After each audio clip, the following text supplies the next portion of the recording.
नागपुर से रामटेक गढ़ मंदिर तक निकाली गई मोटरसाइकिल शौर्य रैली का कामठी के रनाला में स्वागत किया गया। इस मौके पर हजारों राम भक्तों की मौजूदगी में आरती संपन्न हुई।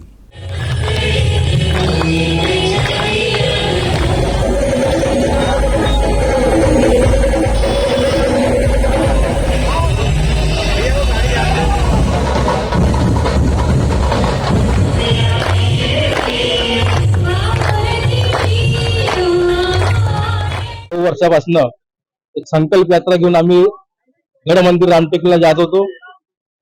जोपर्यंत अयोध्येत प्रभू श्रीरामाच्या मंदिराचं निर्माण होत नाही तोपर्यंत आम्ही असे संकल्प घेऊन हजारोच्या संख्येने गड मंदिर रामटेकला प्रभू श्रीरामाच्या दर्शनाला तिथे आम्ही नतमस्तक होऊ। पण खऱ्या अर्थानं आमचा संकल्प आज पूर्ण झाला। त्या उद्देशाने आणखी येणाऱ्या 22 तारखेला प्रभू श्रीरामजी अयोध्येत विराजमान होणार आहे। त्या अनुषंगाने आज शौर्य यात्रेत रूपांतर करून संकल्प यात्रेच्या एक भव्य दिव्य शौर्य यात्रा आज रनाळा चौकातून रामटेकपर्यंत निघणार आहे।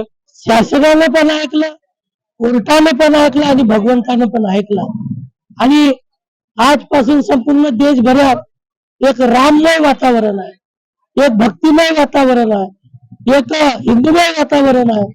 आणि या वातावरणाच्या आज आम्ही हा जो नागपूरवरून मोठी रॅली या ठिकाणी वीर बजरंगी देवस्थानात वीर बजरंगी यांच्या मार्फतीने निघणार आहे। त्या रॅलीच्या स्वागत कामठी विधानसभा क्षेत्रामध्ये रनाळा येथे आपले चेतनजी खडसे यांच्या नेतृत्वामध्ये या ठिकाणी स्वागत होणार आहे। आणि या स्वागताबरोबर रॅली सोबत आम्ही आमचे सर्व नेते कार्यकर्ते या ठिकाणी रॅली सोबत जाणार आहोत।